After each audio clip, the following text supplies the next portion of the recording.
with yourself. And I do encourage that, to try to view things that you can control. But finding the best of things often doesn't involve just one person. At least I like to believe that. Today I found out that it is irritating when someone is trying to rely on me emotionally. The situation is biased though, so maybe it's just a circumstance that makes it irritating. How do you feel about, how does that make you feel? Do you want to be irritated, or do you feel like, is what your thought different from how you feel? So what I mean is, are you a bit lost because you feel irritated for someone that relies on you? And you understand that you don't want to be? Or you just don't want to be involved?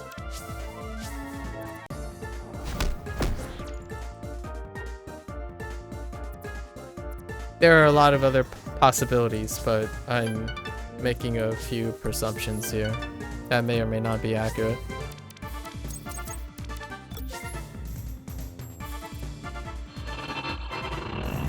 Inherently, I want to say that inherently, when someone is emotionally dependent on another person, it does create a bit of irritation. Because one has to forgo one's own self-interest in order to be emotionally dependable. And that can create a bit of frustration. It can have self-feeding frustration as well. Like, if you care about the person, but you feel frustrated and irritated, it reinforces that irritation. Why? Like, intellectually, you would ask yourself sometimes, why do I feel irritated? This person is trusting me. At the same time, while you're figuring that out, that other person, you have to be up for the task to be able to be dependable emotionally for that other person. It could be an entirely total stranger. I have no context or anything, but generally speaking, the situation I think about is a close friend or something.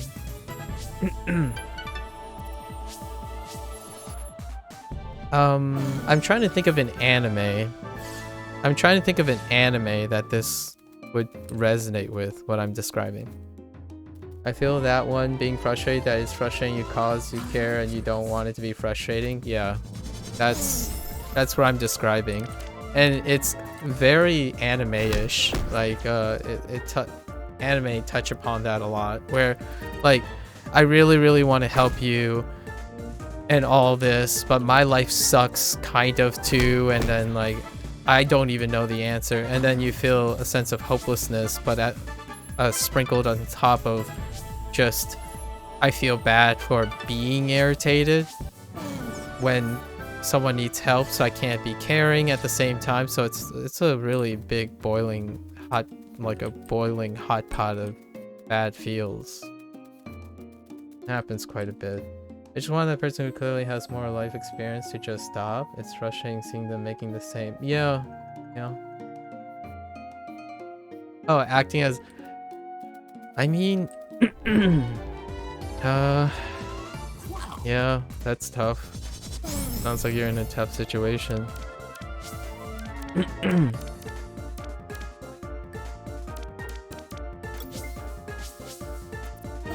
I don't imagine you tried to think of alternative ways to communicate that. It sounds like this person doesn't take direct feedback very often. Just based on your general description.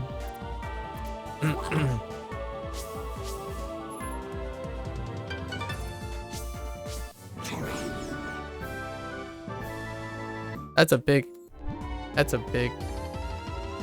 pile of irritation and frustration right there. It would need to take, you know, this is more of a needing to know the person kind of thing.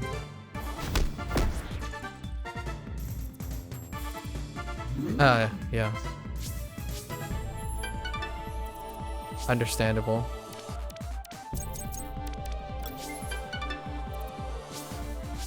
You got the treatment, but not the healing process.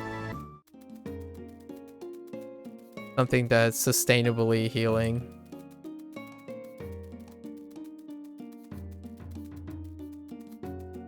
Or reforming, or self-reforming.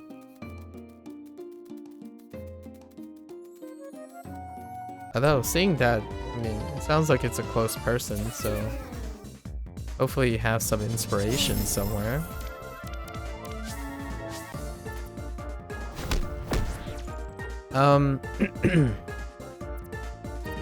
If I had to venture a guess, someone that may not appear like they have a sustainable lifestyle, they're gonna reach a breaking point. And that breaking point, I mean, there's a chance it doesn't ever happen until death do them part, but that's very unlikely. In the average sense, there's gonna be a breaking point. And that breaking point has someone from the outside or someone that has the benefit of being able to reform this person being present during any of the breaking points is probably the worst but also most opportune moment. It's the worst case scenario but most opportune moment to intervene, and that desperation can open up even the most, I'm gonna use like maybe self-gaslit person. So it's a waiting game, and I personally am not the best with a waiting game. If I see something that's kind of spiraling out, but it is a wait game. You want to wait to an opportune moment. So the frustration here is you're gonna sit there and observe it, right? It's gonna be there. You're gonna be constantly reminded. But at a point when someone is vulnerable and they come to the conclusion that they require help, like it's a really low point. If it's someone really close to you, just being present at that opportune moment to intervene is probably requires a lot of vigilance, care, and just tolerance overall. But that would be, I would say, I don't know if I didn't know anything about the person or anything about anyone in this situation, being present during a period of vulnerability is largely the worst case scenario, but also one of the worst case scenarios, but one of the most open opportunities to really shift someone's life or shift someone's stringent principles. However, that also places that person in a situation where they will continue to do what they do, regardless of you have other alternatives or not. They have to be willing to be vulnerable and accept intervention, generally speaking, in these situations. It has to go to a point of desperation. You can pry it open, and it's gonna be arbitrary, right? How deep does the individual go? How deep is that desperation will go until you have enough skill work or practice or a mix of whatever to reach the person and illustrate it. Often the most resistant type of individuals are those who require the experience themselves. So they have to reach a point of desperation. And no amount of words or like, it would be a less empathetic person. So someone who can't vicariously appreciate from a caring source, they would have to experience it themselves. It's kind of like the whole trial by fire thing. It sounds like you're describing someone who trial by fires. That's generally how they learn. So as opposed to like an intellectual approach where discussion is enough to vicariously understand the pitfalls and ramifications of what they're doing. Like more easily influenced, right? From a caring source. Someone who is openly more trustworthy. No, that's it, right? You're waiting for the fire to hurt enough. Someone who is probably close-minded, self-gaslighting, protecting themselves, basically, protecting themselves emotionally, has to go through a point of vulnerability, and whatever they're doing now is sustainable to keep the shield up. It also sounds like someone who's probably gone through some history and experience of trusting people. And what I mean by trusting people, I don't mean trusting people with ideas and friendship and stuff. I mean trusting people with vulnerabilities, exposure, and weakness.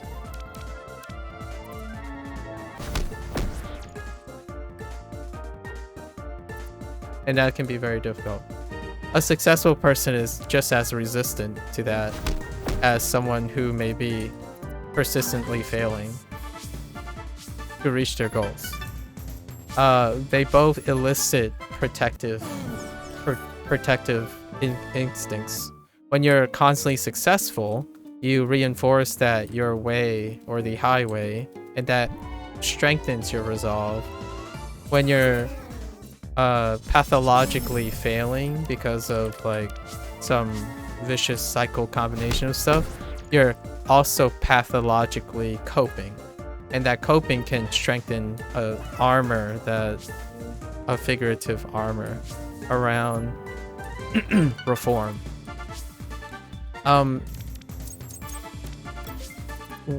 This is not the greatest example, but it illustrates this point. For example, when you have poor people, I'm trying. This hurts me a lot when I see this, because I grew up in a lower socioeconomic ladder, and then we climbed the ladder. When you see poor people compromise and settle over time, that's an example. So instead of striving for more, they become accustomed and rationalize that this is good enough. And that's a really strong protective thing that humans do. When you have circumstances, you can become complacent and be accepting of those circumstances. So you just deal with it. So that is a extension of a lot of things that keep someone from wanting to reform or change. Regardless if another person inherently sees a potentially more sustainable alternative. And true desperation is a culture shock strong enough to like break someone's vulnerability, is to introduce a culture shock strong enough to dispel the illusion that they placed on themselves. So like goes back to that meme where the dog sits in the room, right? And the whole room is on fire. It's okay. Like, there are humans that, I mean, burnout is a great example too. Like, if you're burning super hard and you keep getting better and better, you can't tell the person like stop burning harder. they'll protect themselves. And that's kind of like the opposite, but it's the whole moderation thing. Yeah, that's a tough situation. My personal feelings about it, if I'm caught in that situation, is I distance myself in a way. I distance myself in a way that I don't get in their way currently with coping and whatnot. But I assure them at least that I will be reachable and available when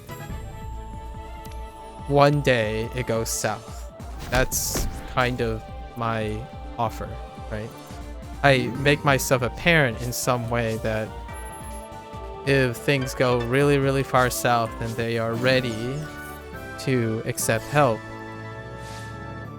it's an open invitation.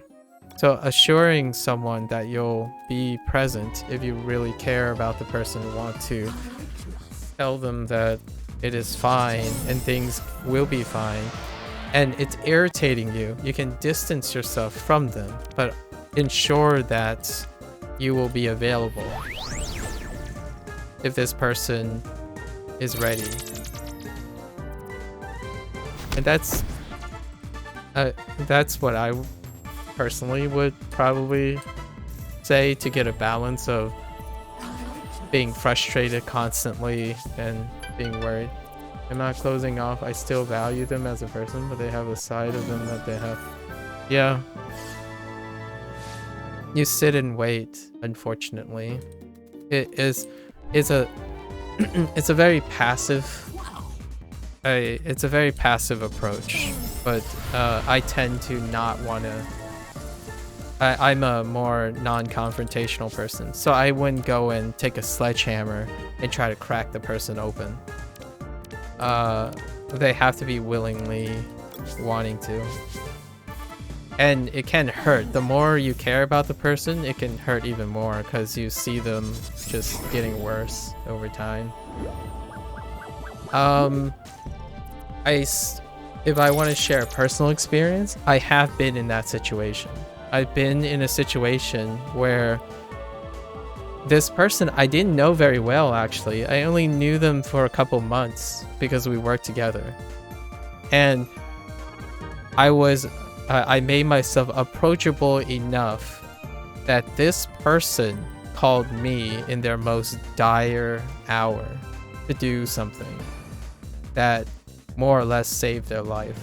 So I've been in multiple situations like that, and the idea is you make yourself available and not in their, you don't have to entangle with their life and be around, because it can be very frustrating and painful to you. So in a way it kind of lessens it a little bit, but it doesn't prevent you from thinking about it over and over again. So you have to balance whether that puts you into action or it doesn't. But I have been in a situation, multiple situations, and one dealt with it was a life and death situation. So I've been at the very worst in those situations, and I think I saw some Facebook. I don't get on Facebook too often, but like occasionally I do, because the Facebook is like not updated at all, but it keeps like, it has all these like old content, like all the contacts are old, and I think I saw a post. I'm pretty sure that person's doing well. We aren't friends. We were colleagues and co-workers, and I felt very responsible, obviously.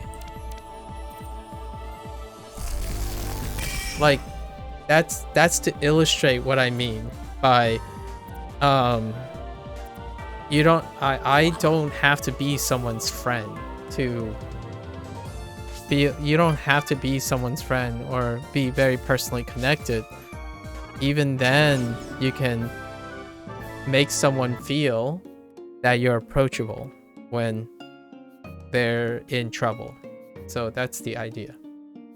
The whole world is your friend. That's the idea, I guess. I was not approachable back then. I already told Josh this yesterday, but when I was younger, oof. Dude, I am not a guy who you look at and say, I can talk to this person about my problems. That was not me. I was not concerned with other people's problems. Not concerned at all. That obviously changed after high school. I was basically trying to survive my own self. Hot take for today. That's what I really mean by if you can't take care of yourself, you can't help anyone else. That's what I mean by it. Although, with that said, it is very difficult to do both. Because I struggle with that all the time. I still put another person first before me. That's practice what you preach kind of thing falls apart for me. I still put other people first. I live for other people first. However, it's a stark difference between knowing that you have a healthy self-care in order to do that. When I was a high school student, like when I was younger, I had terrible self-care. So I was so concerned dealing with my own problems that I even felt terrible that I can't help other people's problems. So when people want like, hey, can you help me with homework and stuff? It's like, I don't have time. I have to do homework and I have to do all this stuff. So when you get to a point where you get to my point where I live for other people and I'm still healthy, you've reached a point where, in my opinion, that your self-care is making you untouchable to some extent. It's a confirmation that you can.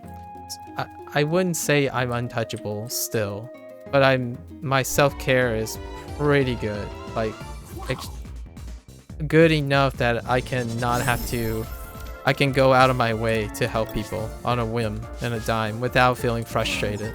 That frustration, tolerance, and like all the negative stuff that you kind of feel when you see someone struggling, that urgency is also an extension of yourself. So when you feel urgency and stuff, it's often a feeling of time.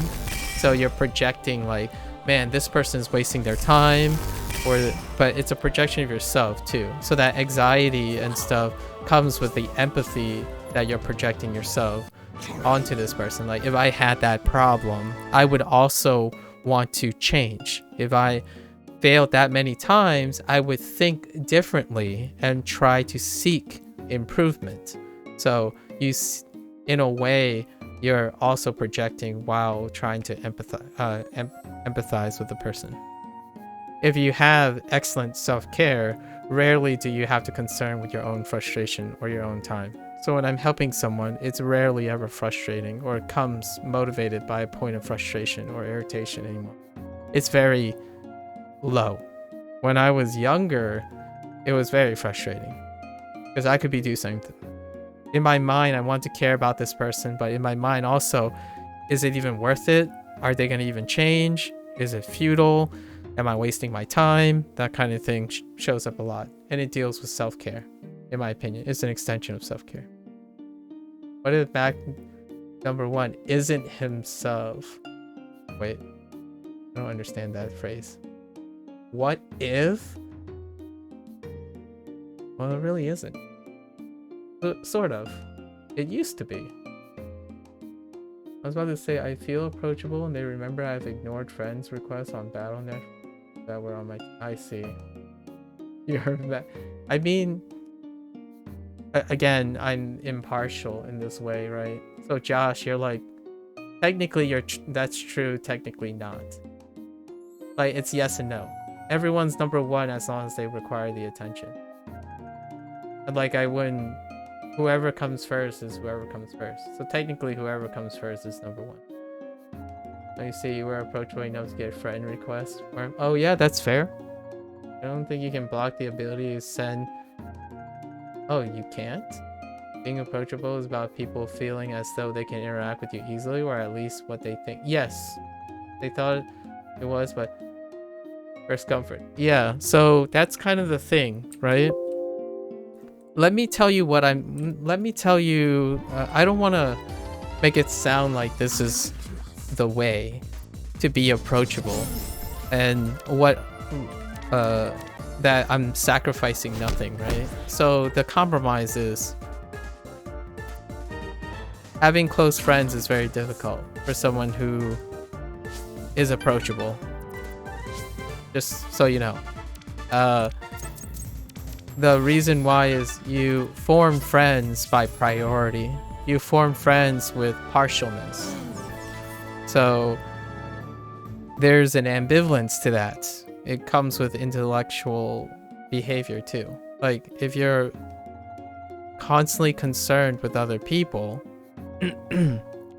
your friends might not be concerned with you either because you're constantly concerned with other people. So, and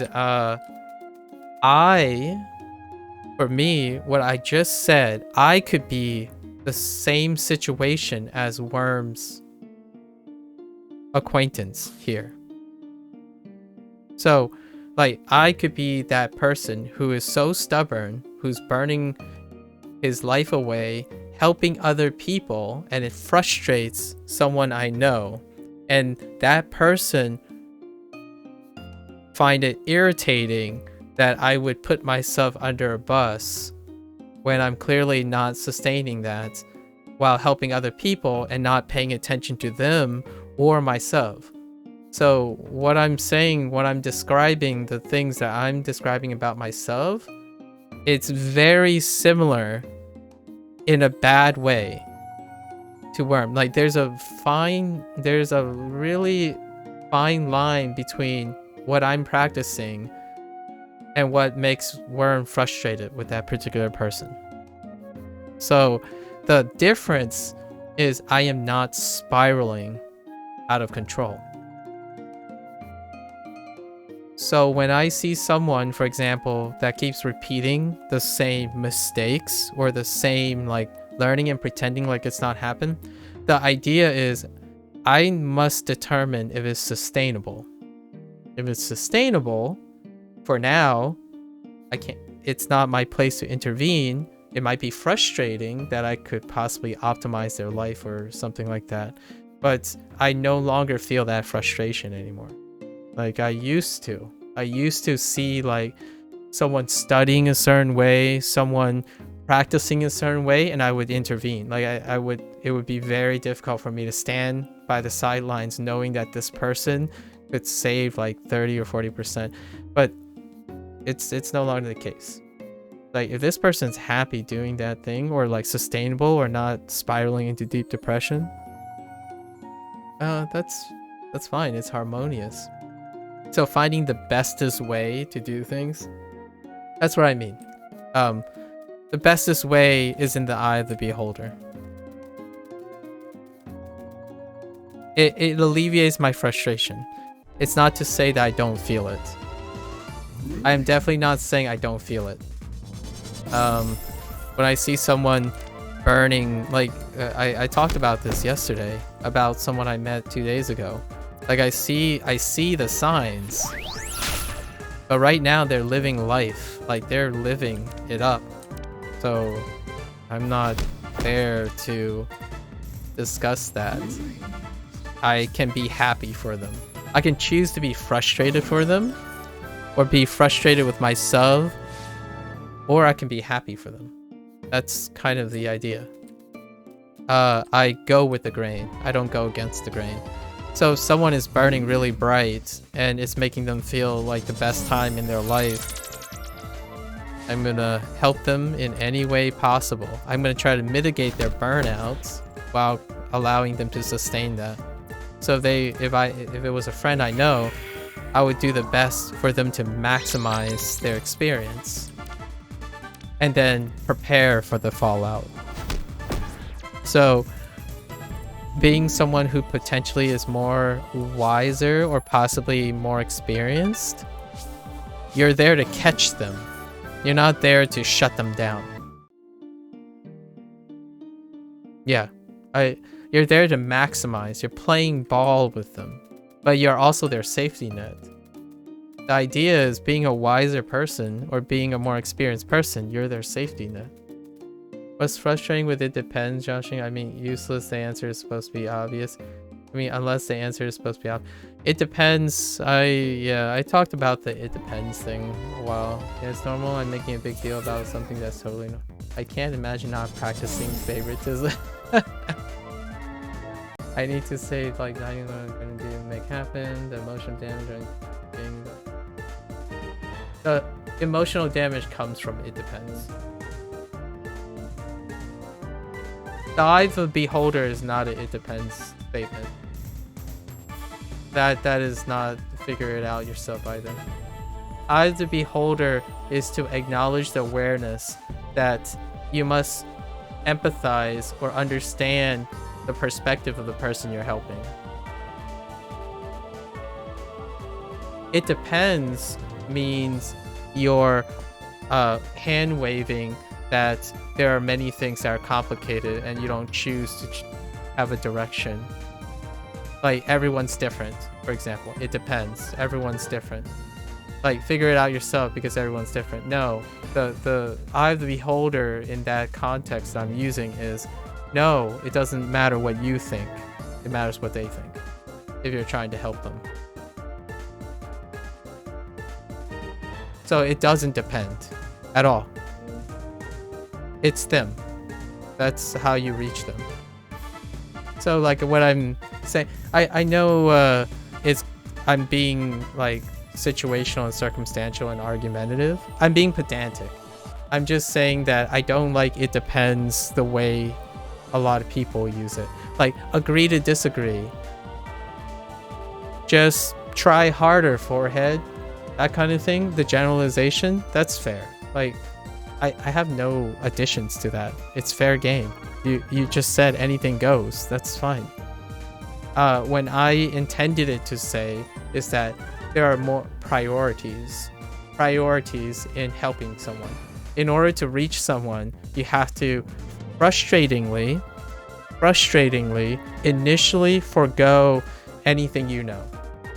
So you can't, that frustration comes from maybe the feeling of knowing a better approach, but you can't reach. Sometimes you can.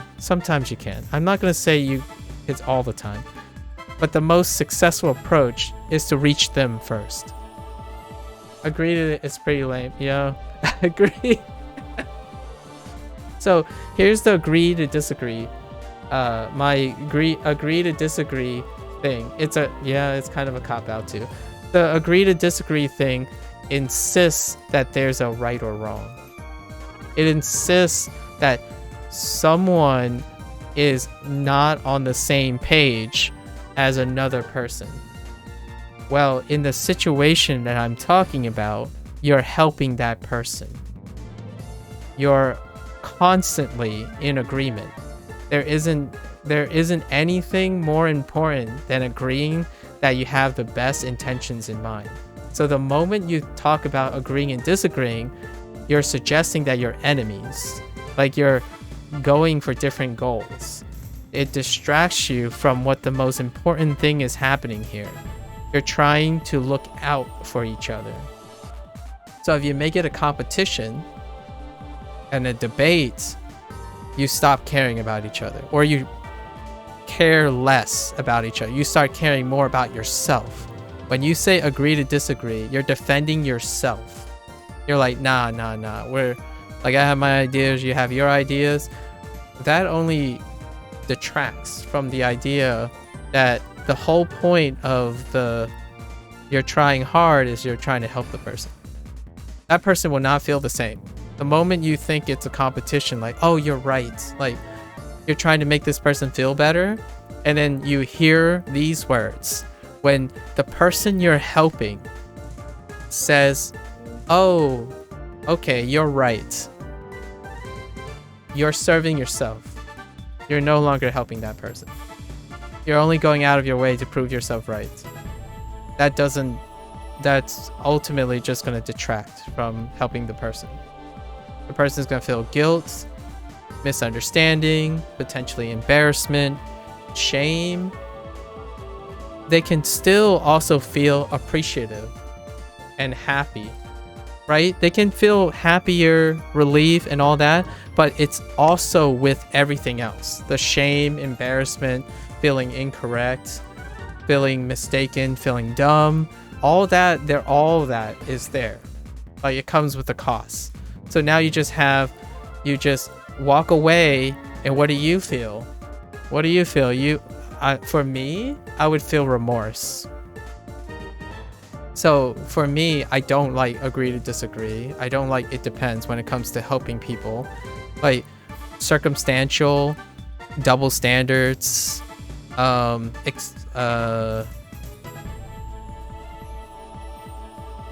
convenient truths, those things are very inwardly looking.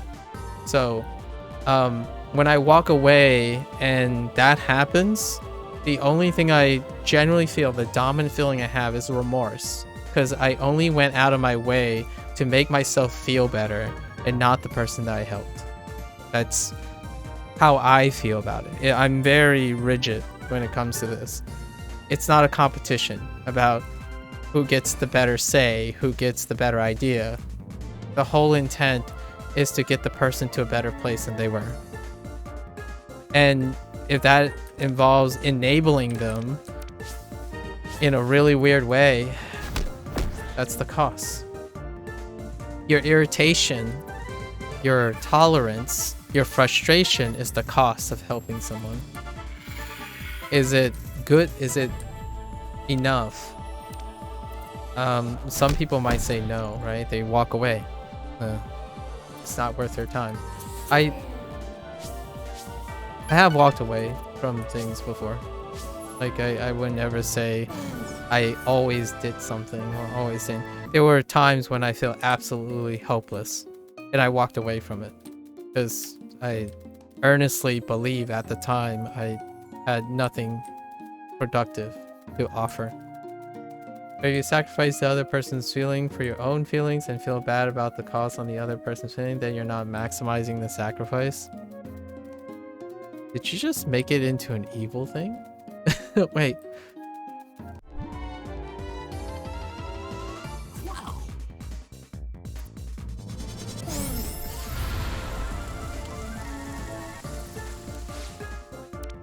Wait. If you...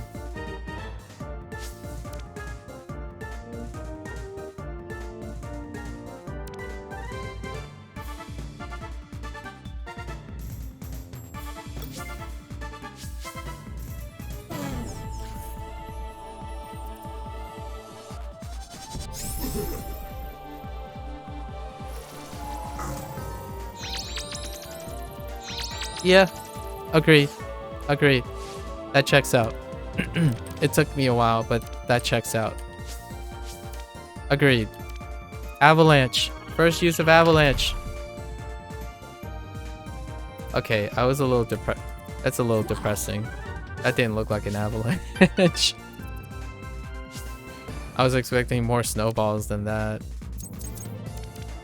It's alright. That checks out. That's a very inwardly looking statement, though. Helping someone is a sacrifice. And it's very understandable that it will frustrate someone. It's not a give or take. Helping someone is a give. Yeah. So you have to be okay with it. It will inherently feel frustrating. I would say I still feel frustration. Especially when you help the person and it doesn't work out, or you might make it worse. You can make it worse. I've been in a situation like that where I clearly didn't help the situation. How do you know they wouldn't feel bad if you sacrifice your feeling though? They don't. You are in a lose situation. You are giving up something. It can always get worse. It can be in vain. It could have no effect. You are deficient in this exchange. To help someone is to expect a loss on your part. Specifically in this exchange. It doesn't, we're not talking about like when later this person will help you in return, that kind of thing. That when we're specifically talking about what it's like to help someone. You take the L to elevate people into a W, yeah. And the problem, and just like you were alluding to, Worm, it could get worse. Like, you're trying to squeeze, you take the L already, and then you hope a W comes out of it for the other person. And then the other wishful thinking that most people think about is, oh, maybe somewhere down the line, when you take an L, they will take the L for you to elevate your W, right? But that will not help with your frustration.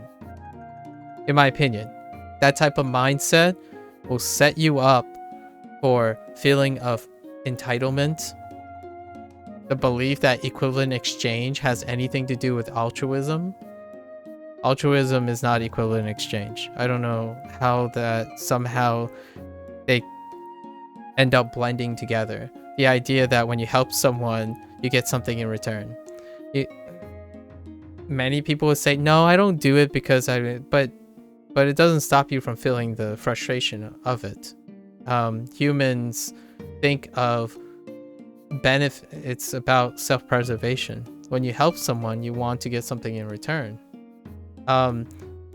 Does it have to drive your decision making? It really doesn't. It doesn't drive my decision making, but it does. You have these thoughts, like you think about it, like what are the exchanges and whatnot.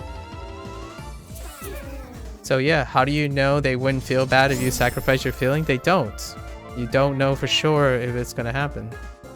The idea is you're taking a leap of faith to help someone. They could just completely reject you and you could feel betrayed. That's the risk you take. I want to make it clear, sort of, like clearer that helping someone in general is a tall task. There are so many individuals, at least from my sense, that don't take the impression that I give them that helping someone is a very, very difficult task. Many trivialize how hard it is to help someone. Altruism is sucky. It doesn't help the person helping. So, to me, that's how you connect with the frustration. When someone tells you like, man, this is so irritating, I can't help this person. That's the idea. You are constantly frustrated. When more than one person tries to help a person, the thing that bonds the two people that are helping that one person is that frustration. And whether they acknowledge it or not, or return the passion or the care, you know, like know if your feelings are hurt or you're making a sacrifice, if that is your thoughts, the frustration won't stop. I don't think you will end up building, you generally won't end up building a tolerance for helping someone. If the idea is you're concerned what they think about your feelings, it generally works one way. Your goal, or like you're in the back of your mind, you want to think, oh, they learned something from this.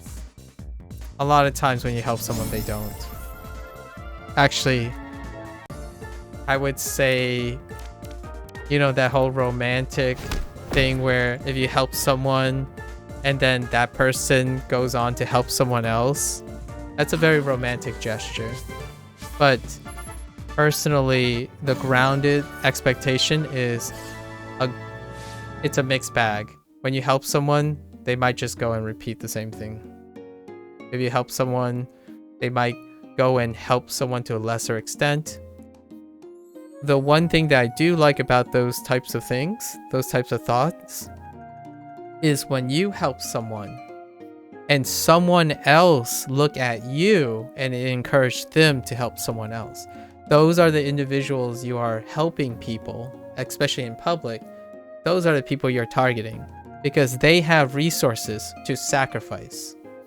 The person you're helping is likely not going to be in a position to help anyone at all yet. Not in the immediate future, maybe not ever. So expecting them to do good things in return because you help them is far less likely than an onlooker who's just as privileged as you are and am willing to sacrifice something. So as intellectuals, I would say collectively those who are around me have a lot of resources. They have a lot of experience and expertise. And it is on us or on the people who have resources to be willing to sacrifice resources to help others. Not somehow, I get the proverb, like one of the Chinese proverbs is to help someone, like the fisherman, instead of giving the person a fish to eat for a day, you teach them how to fish. Yes, when you teach them how to fish, they're not going to go and fish something and give you fish, or they're not going to fish and become an expert and then teach other people to fish. That's an unrealistic expectation. They're probably hanging on a thread. They'll sustain, take that, and maybe go and do something opportunistic to help better their lives, not necessarily better other people's lives. So I say this because as a person who was teaching, who loved to teach people, when I teach someone, I don't expect them to become teachers. Like, it's not transferable. You may impose upon them the skills and personalities that you have, but they're not going to inherit suddenly something that is perpetually moving forward. The reason why I say this is when you train as a scientist, this is the expectation. My friends and I talk about this. We'll probably talk about it in a few minutes here, if game night is still on. The idea is when we're trained as scientists, we are expected to become scientists. And if we're in academia, if we're trained by a professor, we eventually expect to become professors. And that does happen translatably, but in reality, it doesn't happen most of the time. Even at the greatest peak, like even 10 plus years of investment, it generally doesn't happen. You don't become a protege. Proteges are once in a lifetime, where you pick up someone under your wing. In fact, the person who's looking for a protege could spend their entire life scouting for someone or transferable personality that inherits their legacy. I mean, the closest thing is like practically your child, and that doesn't even happen consistently. So helping is the same way. When you help someone to learn something, or you help someone to change something, they don't immediately or expectantly inherit all the qualities that you give them. So when you help them a certain way, they're not just gonna somehow flip and become a clone of the thing that you said. They'll learn in their own way, adapt whatever they took from you. Maybe it inspired them and kind of shape it a little. But I can't just tell Josh like, hey, do this, and then suddenly he becomes me. It's difficult. Like, that person is going to be different. They're going to interpret your actions differently. Some people, here's the thing. I'll give you an extreme example. I've helped someone and they got angry at me because they thought they didn't need the help, and what I offered was low effort. So what does that mean to me? Well, I'm okay. I tried. But if you think about it in the sense of what you sacrifice, then you're going to be frustrated doubly. Like, hey, I didn't need your help. Your help didn't do anything anyways. That is the sacrifice of a person who's willing to help. You assume that sacrifice. You no longer, you have chosen yourself to make that sacrifice. So you have to be, in my opinion, to protect yourself as the person who's caretaking or the person who's giving, you have to ask yourself if you're ready to do that. Personally, if I had to be very brutal, someone who's offering help should answer this question with some resolution before actually offering help. Because half measures in helping may create worse outcome.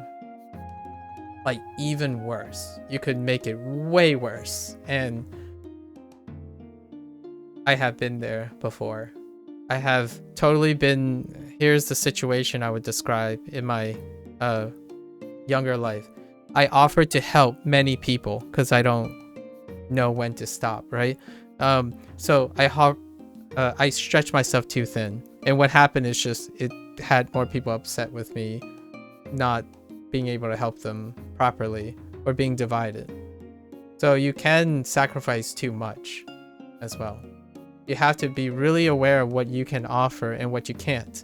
And telling someone you can't help them can save them even more grief and betrayal and keep friends together than saying you can help them and you really actually can't help them. That I've had that happen before. And that's not great. Like, oh yeah, no, I'll do this. And I'm like, nah, I can't do this. I remember the proverb, give a man a fish for a day, he will be full for a day. Teach a man how to exploit the poor and evade tax. Okay, that's a little,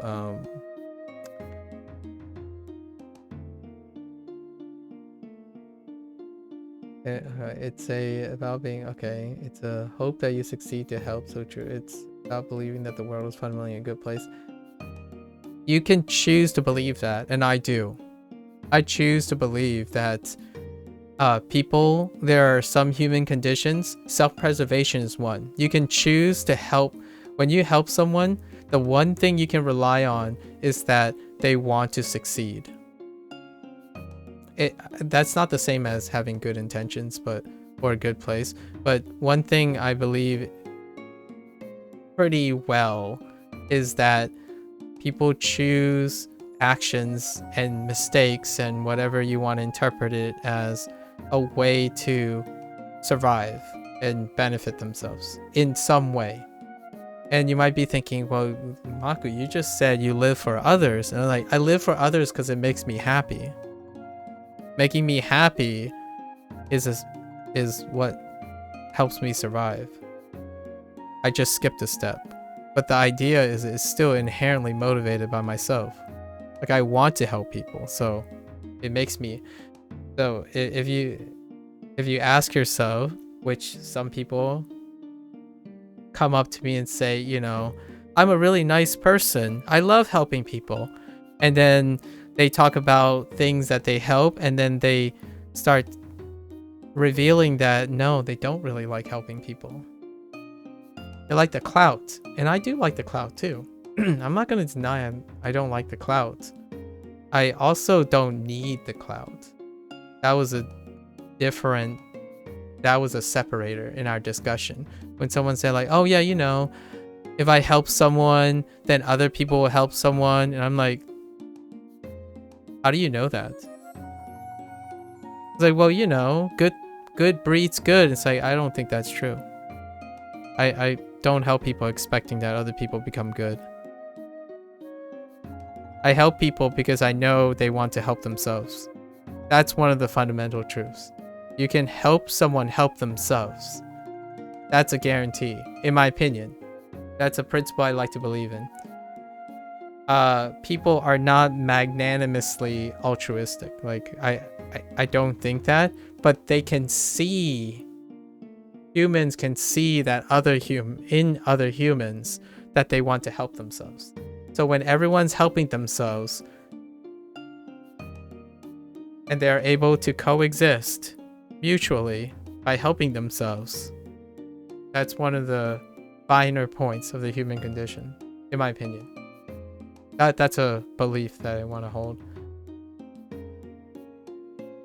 I know of plenty of colleagues and stuff that believe everyone's intentionally non-selfish, or everyone's a saint, or they want to believe everyone's a saint or capable of giving. To me, I feel that's naive. I don't believe in that. I think everyone's out to help themselves, and that's wonderful. I think that's acceptable. And from time to time, when they have a lot of resources, they're capable of making that sacrifice at the exchange of something that gives them value. So giving gives feelings back. It gives clout. That's in exchange for someone who has a lot of resources. And I'm doing the same. I have enough resources to sacrifice my whatever this is, my self-care, to sustain it, and that's a way to interpret it. If only it was how you do one thing and suddenly you change. Yeah, if only. Teachers' jobs would be a lot easier if you think that way. I said big, but then... Oh, the big butt? Oh.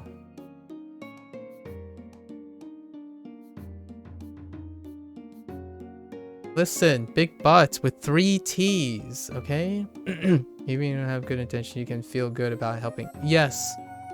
Yeah, you can. Help people to make themselves happy. Someone canceled the... Like, imagining donating charity to make yourself feel good. It works. Right, that's, you know, but that's being realistic. Giving is not realistic. Altruism is not realistic to the human condition. Altruism is a great concept. It's a great idea. It's a great intent. But it's not sustainable. In any way of logical thing or emotional thing, being altruistic means you only sacrifice yourself with no return. That's not sustainable. You're only giving. It's a loss every single time. That loss, I'm not saying it's negative or positive. It comes back in different forms, but it's not sustainable. Because you net negative. You will eventually net negative. And understanding the human condition, it's almost guaranteed to be net negative. I think enabling people to give in a realistic way is more helpful than shaming people for having impure thoughts. Yes. Vilifying and stigmatizing things is where I draw the line. I avert that all the time.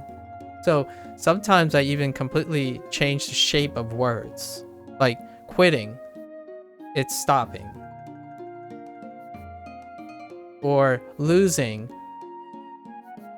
but you're sacrificing. That's kind of the idea, right? You're trying to blend and show that there's an appropriate action for many things. Failure is the mother of success. Okay, that's a little hyperbolic. We're not motivational speakers. That's optimism. Sorry, Josh. I'm gonna have to stop you there. That's optimism. That's not realism. Loss is just a lesson. That's optimism too. That's motivational. The phrasing would be, failure may lead to success. Losses may promote a lesson, or losses can become a lesson, may become a lesson. That's realism. It's not, optimism is what you just used, in my opinion. You're suggesting that it inevitably becomes that, but realism means it may or may not become that. And then, you know, pessimism is basically what you use all the time. Losses may be refrained. That's a fair statement. Whenever you can tell yourself it's a fair statement, it's realism. It's not, you know, incredibly one way or the other way. Yep. I don't think realism's for everyone, so obviously I'm trying to say it depends, but in a more constructive way. For me, realism is my spice of life. I stick to realism. When someone responds more to optimism or pessimism, I would use it whenever it's appropriate. It doesn't matter what I believe personally is most comfortable. So I've used optimism before to encourage someone who is very sensitive to any form of particular failure, right? So you can reframe everything in a positive light. Like, hey, for example, this person didn't get an A on their exam. But hey, you got a better score than you expected. Right? That would be an optimistic take. Pessimistic take is like, oh, you could have done so much better. Like, any score not an A is unacceptable, right? And then realists would probably say, so do you feel like that's the score you got for the amount of practice or the amount of studying you did? And if the answer is yes, well, seems like a realistic outcome. If they say no, it's like, is there any way you can explain why you scored lower than you expected? That's realism. You're looking for an explanation that rationalizes or tells what happened, like what literally happened. Not optimism where like, man, I thought I knew a lot of things. The score clearly says you don't.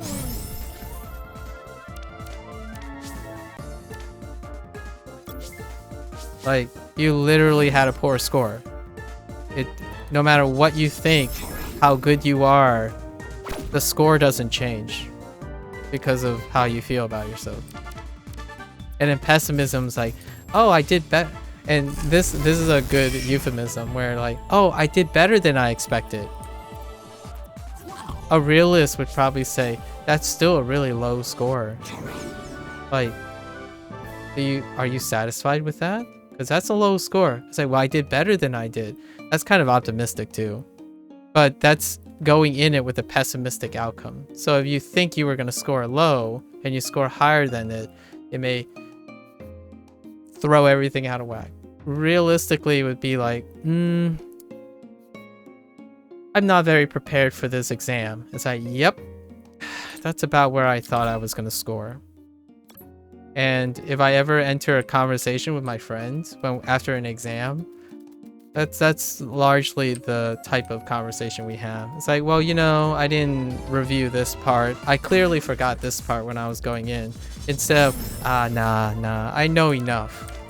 I studied hard enough, right? Get back a bad score. It's like, you clearly didn't study enough. Or you didn't do whatever is necessary for you to succeed in your own way.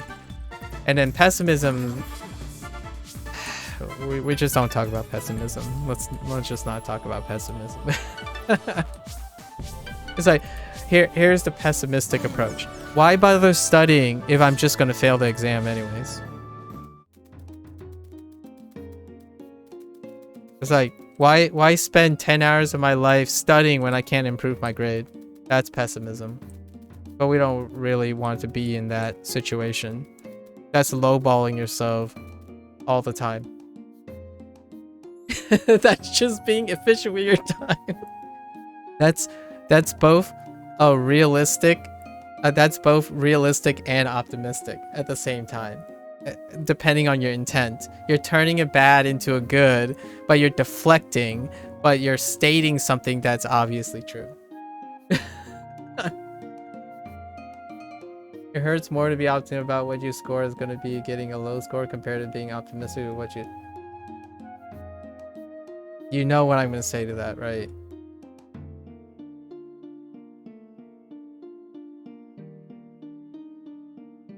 It's hard. I wouldn't say any of those. Yeah, I wouldn't say any of those. But for yourself, I can see that. I can absolutely see that. No, I can definitely see how you operate. It's a great extension of what you're struggling or what you're dealing with right now. You aim low. You tend to try to either hit the realistic expectation or you lowball yourself.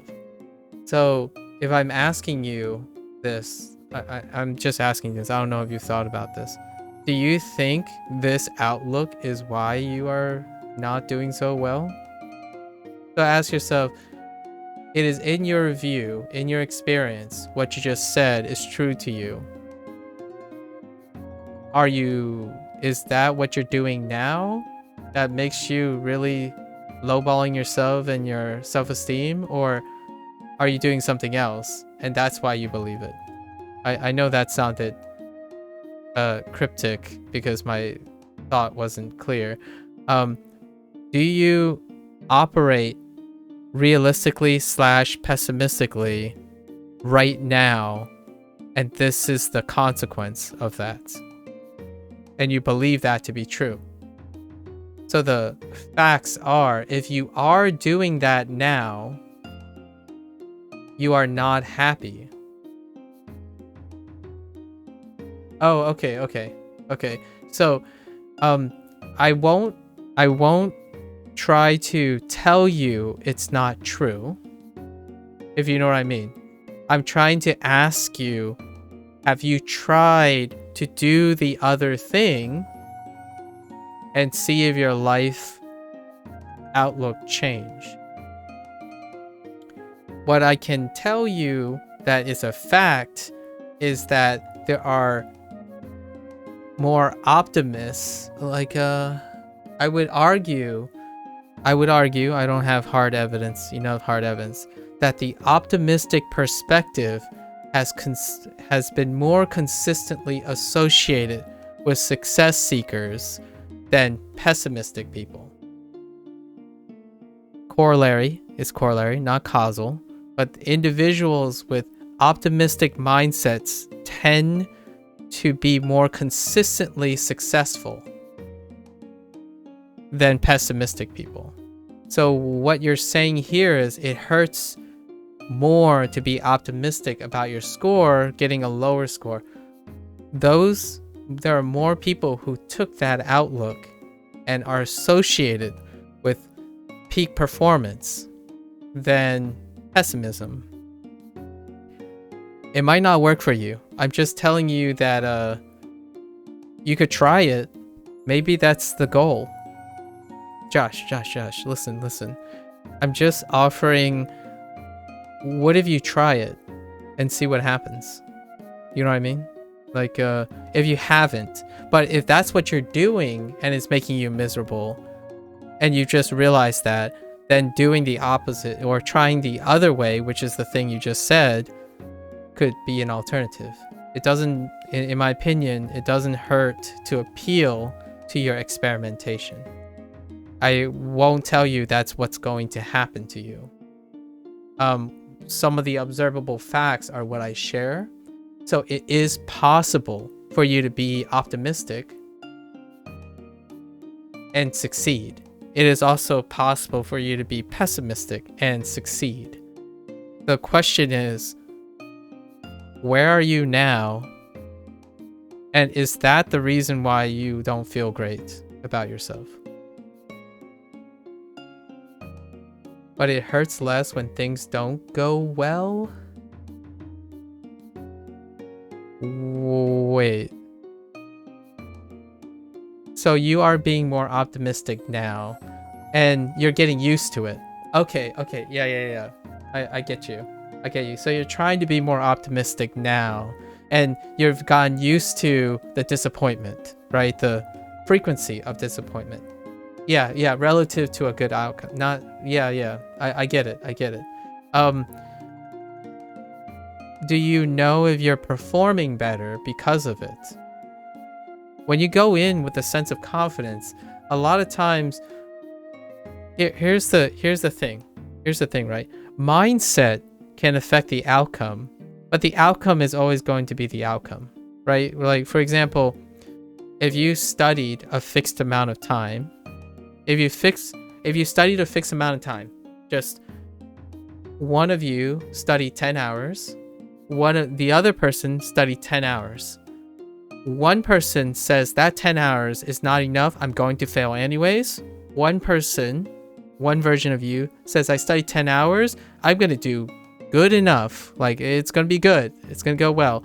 The outcome of that 10 hours of study can be affected by that mindset, but your prep doesn't affect the outcome anymore. So if both of you are neutral, like same mindset, it's just not going to happen. So the idea is the optimism aiding in your overperformance, and it's giving you more emotional stability, or pessimism is. And that was your hot take on expectations meeting with the outcome, right? So the idea is, if you feel miserable right now and you're using a specific way, you can tune it to the other end a little bit and see if you're less disappointed or you feel a little bit more tolerable about it. So the idea is that if you're already miserable now, a little flex in one or the other way could make it worse. I'm not gonna deny that, but it's an opportunity to make it better. And I have met some very pessimistic people. Yes, I agree. Pessimistic people can be very successful too. Sun does that really well. No, he's more realism, but it kinda is sorta at the slightly towards pessimism. Sun is a ball of sunshine and rainbows. Like you're like, if it's a continuum, right? Pessimism is on one end, and optimism is on one end. Realism is right in the middle, right? Realism is right in the middle. Which direction, you're trying to figure out where your slider is. And where that slider is has a readout of emotional stability. You're just basically sliding, in my opinion, in a visualized way. You're sliding that slider until your emotional stability is good enough for you. It doesn't have to be the best, because you won't ever know what the best is. The reason why I promote realism is that you can choose to be more flexible. You can choose to be more pessimistic or optimistic when the need comes. If you're in the middle, you're constantly aware of the optimistic point of view and the pessimistic point of view, but not the extremes. You're at a glance. You can be a little bit more optimistic. You can be a little bit more pessimistic when you keep both pessimism and optimism in its balance, right? Come on. I'm basically talking about moderation. Moderation. Well, can middle ever be best? I'll give you that question.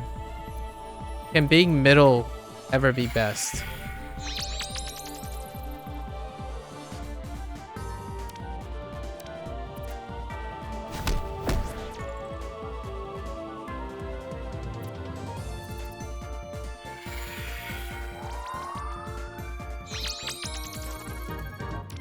Fundamentally, if you pick the middle, can you ever be best? Like, when I mean middle, I'm talking about moderation, averages, right? What do we know about averages? It's a compromise. You'll win some, you'll lose some. The idea is you're providing consistency. Middle provides consistency. Hear you out? Okay, alright, go ahead.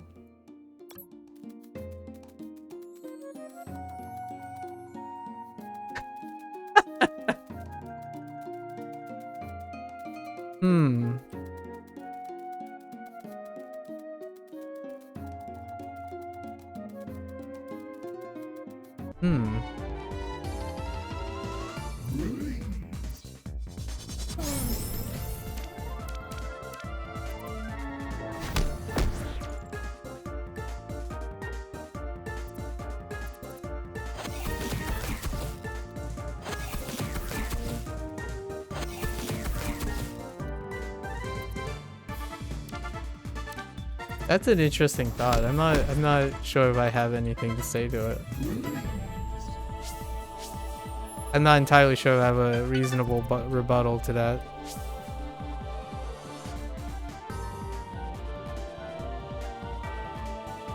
If you swing to an extreme end, you either knock it out of the park or fail gloriously. That's a real, to me, that's a realistic take on swinging for the fences or falling down into a big ditch. That's what extremes do. You take the gamble. Like, here's what I mean. Here's what I mean. Swinging for the fences or failing hardcore. Your statement about going into an exam with optimism means you may be scoring low, and then pessimism you may score higher than you expect. Those are both negative frames of work. Think about the opposite. If you're optimistic and you go in and you perform better, everything after, you're going to be even more confident, and you're going to be more enthusiastic, even more motivated, and you drive yourself even harder. So you have to keep in mind that while it can go south, it can also go extremely north. So the extremes are still there. When you swing for the fences and you still hit you swing way past the fence, you're going to continue swinging past the fence. It does. It does. That's the risk you're taking. But guess what? The pessimism is also true too. If you think you're gonna fail incredibly and you don't, or if you fail incredibly and you failed even harder, there's no coming back from that. It's like a gamble. If you gamble your entire life savings, there's no coming back from gambling all of it away. So what you did, here's the thing. Your statement, Josh, combined a nice thing with the negative thing, and a negative thing with the nice thing. So you framed pessimism, you lowballed optimism, and you high-rolled pessimism. So what you're doing is you're gravitating towards the middle to provide consistency. There's no such thing as too good to be true. There's no such thing as too bad to be bad. You decided that in your life lesson about pessimism and optimism, you chose what is the worst case scenario for optimism versus what's the best case scenario for pessimism. So you're really trying to seek realism by balancing them out. You don't want to believe that optimism will create superstars. They actually do. So, like, factually, there are, again, statistically, loose statistics that people, when they burn hot, they go on a fiery streak. Right? And pessimism can get so bad, like really bad. But most people like to see, oh, but if I expect the bad, I will expect it to be better. So what you're doing is you're coping both ways. Yeah, you're coping both ways. However, with all that said, I want to balance it out to tell you that it can all work. Josh, it can all work. You can be an optimist and hit way above your belt. You can be a pessimist, and we're not going to talk about this too much. You can be a pessimist and still perform ridiculously terrible and feel awful about yourself. So that can just spiral into incredibleness. A lot of times people frame pessimism as a way that, oh, it can't get any worse. Yes, it can. It can totally get worse. So if it can't get any worse, it can only get better. That's a euphemism. Optimism. Oh, it can't get any better, so it can only get worse. That's not true. It can always get better as well. So it can all work at some point. You just have to ask yourself if it's working for you at the moment, in my opinion. Like, there's no, like, blue pill or red pill or black pill or magic pill to help you with it. You have to gauge your own success at this point. And again, it kind of sounds like go figure it out yourself, but not necessarily. Some people can help you with that. Other people can help you with it. You have to choose to want to have their help or not. Go figure it out yourself. You need a support system. Okay. Last hot take, because I'm like digressing real hard. I didn't realize I was going to digress this hard. The hot take is one of the fundamentals that govern commonality between all of the above, like pessimism, optimism, realist, all that. The one thing that is associated of all individuals who have sustainability, success, and forward seeking is a support system. You get yourself a support system.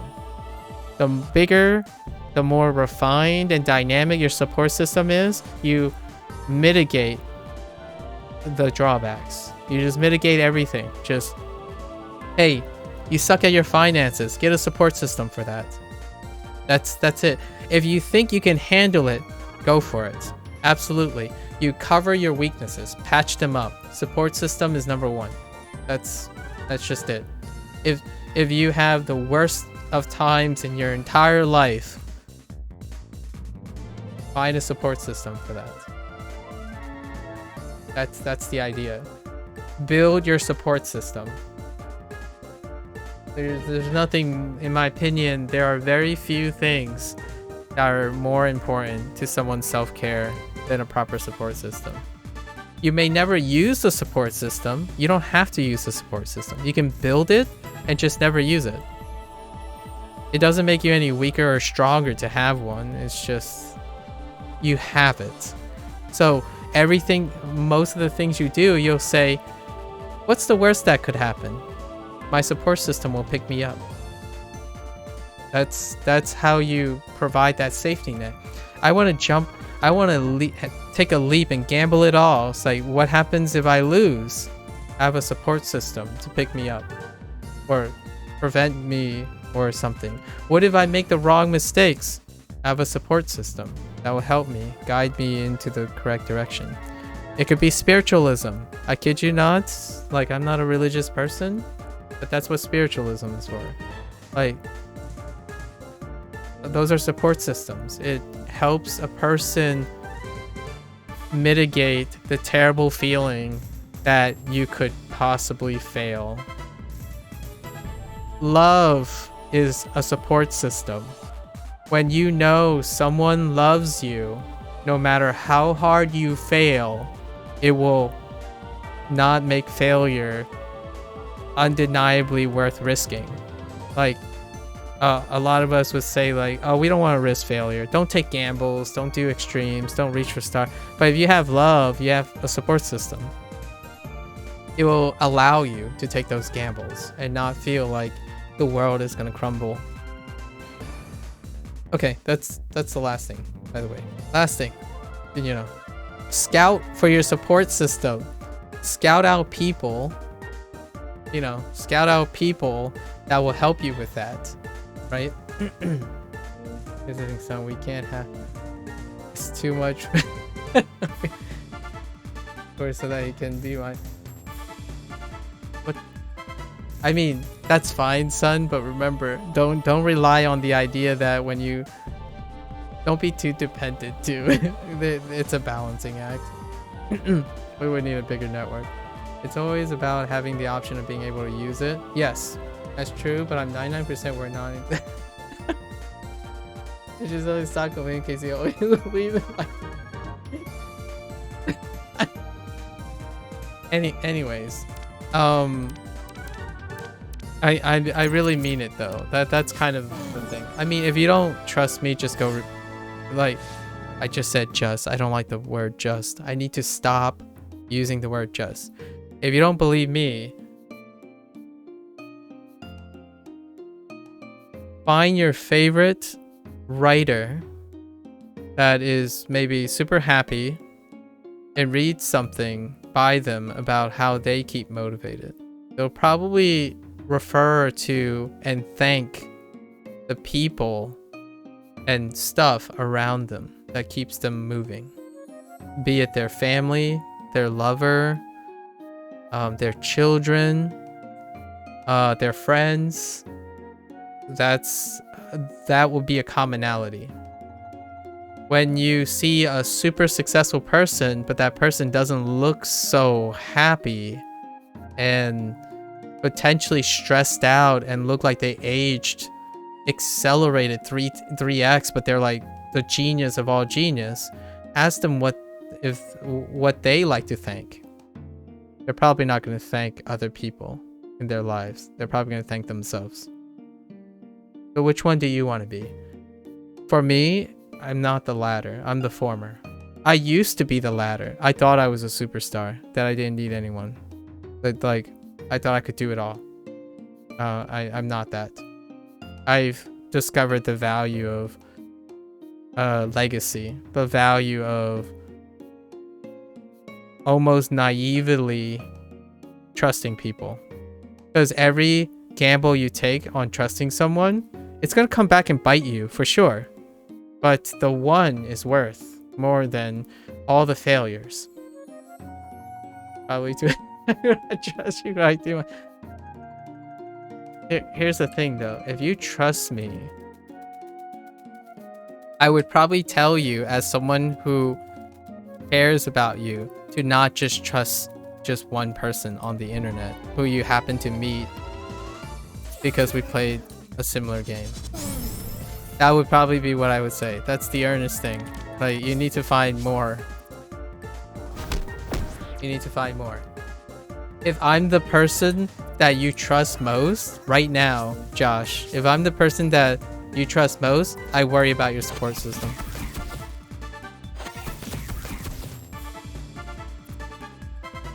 Like, that would be my professional opinion. No, what I mean is, if you trust me even near the top, you should have way more than that. Like, for me, a healthy person would have a network that doesn't just reach from a happenstance encounter with someone on the internet. It would be like your parents, your brother, your siblings, the people you went to school with, not just me who happens to bump into you. That tells me that you haven't been building a support system until now, right? So my biggest concern would be to advise you to maybe reevaluate and see if there's anyone close to you and stuff. I mean, I appreciate it. I appreciate what you're saying, and I appreciate what Sun is saying, obviously, and it will change in the future. I understand, but I'm 35 years old, right? Well, I'm about to be 36 very soon. The time we knew, like Sun and I, the time we knew is 1/10 of the time I'm alive. But I have to keep in mind, you guys are much younger than me, right? You guys are much younger than me. But just make sure you have other people. I will, obviously, I'll try my best. I don't usually not try my best. However, when someone says, like, oh, I always watch you, or you make me feel great and all that, like, the people who like the longtime content creators, they've been doing it for 16 years. So those people actually watch that person for 16 years. That's acceptable. But when a stranger comes up and it's like, man, you really changed my life. Like, after knowing each other for 3 months, like, you changed my life. It's like, I'm really worried about you. That would be my first concern. Like, you've lived this long, and just now, whatever I did for like 3 months changed your life. You're in a bad place. And I hope it gets better. I hope it turns around and becomes a lot better. But just knowing that makes me worry even more. Because in my opinion, I would want you to be good already. Like, not that as much as I want to say I'm like the saint or like someone who can change someone's life in a week, make you a millionaire in 5 easy steps, buy my book today. That's not true. If there's something I dislike, those are the stuff that I dislike a lot. The idea that human success, human perception, human worth can change overnight because someone else, some other successful person, you just bump into them. It's like, hey, don't trust me, trust my product. I've been successful all my life. Just give me 7 days of your time and your whole life will change. And that's feeding on desperation, in my opinion. Like, those products are so popular, and when they become really popular, especially those products, it only tells me that the system is failing because there are so many desperate people that want to believe that's true.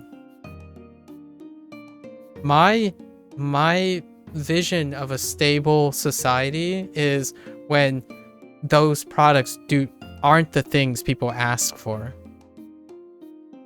Like, they aren't asking for that. That means that's not the problem. People are not desperate for success. They are not having trouble finding easy routes, efficient routes to sustainability and happy lives. I don't want those products to be popular. And you might be thinking, well, then you're boycotting and robbing those other people. No, they'll make other things. So instead of focusing on improvement products, they'll find something else. Art, music. They'll find other creative things. But because there's a market and demand for self-help, like all that other stuff and all those products, supplements, diets, like superfoods and stuff, what I'm seeing is symptoms. I don't see solutions. Those are treatments for demand that is systemically happening.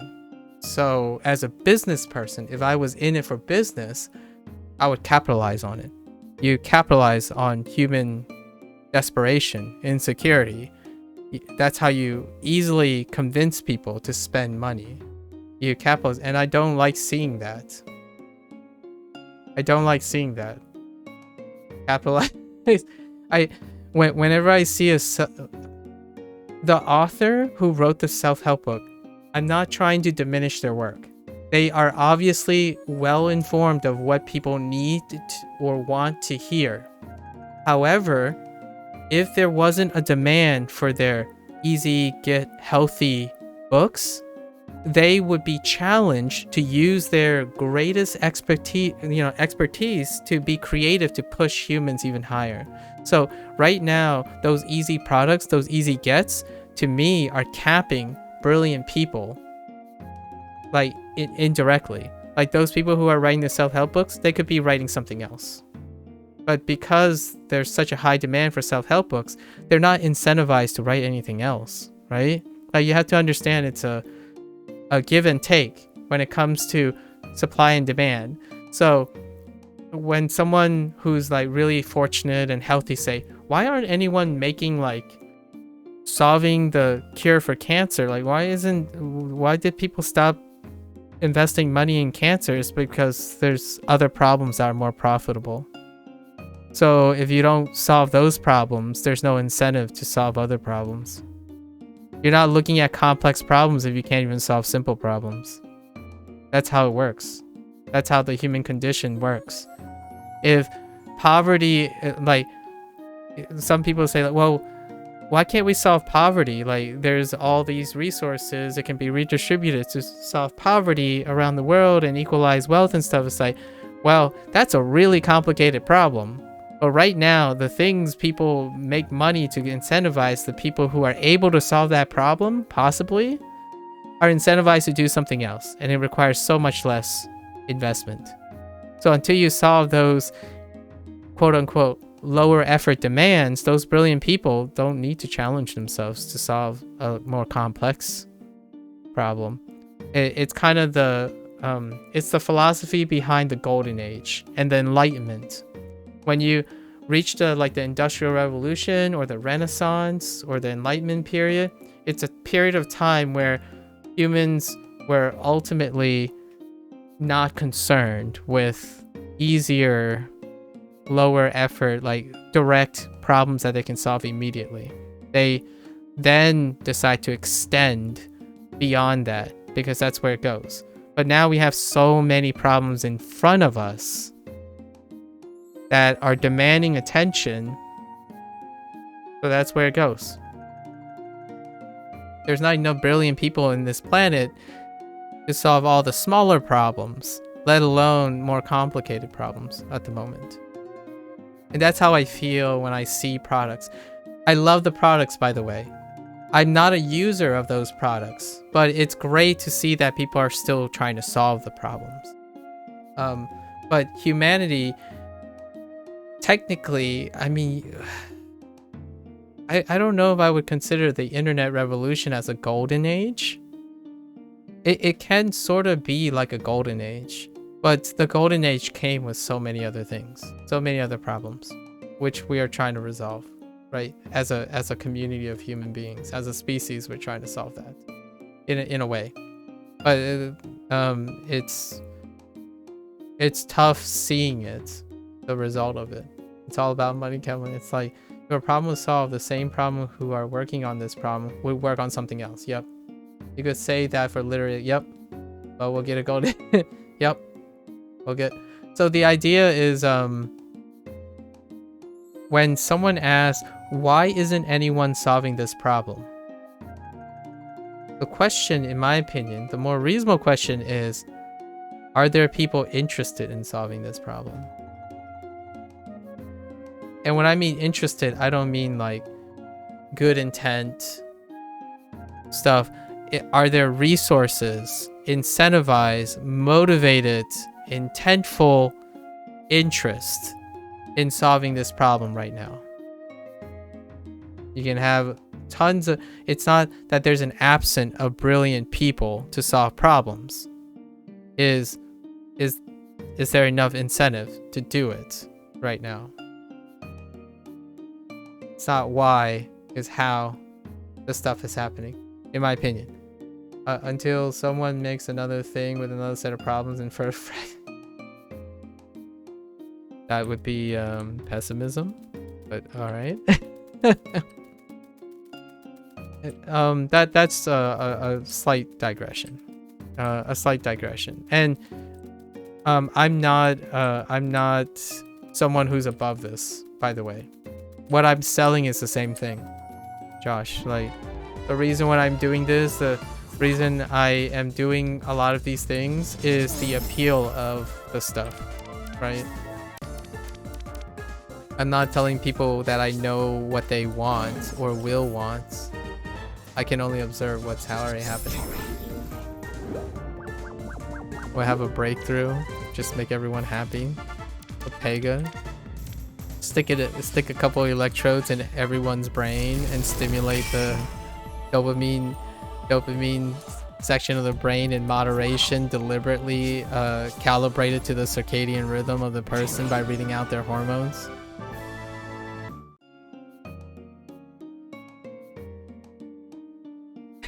Just throw everyone in a pod and load them up to the Matrix. Do you want to hear an old meme when you bring up the Matrix? How do you know we're not in it?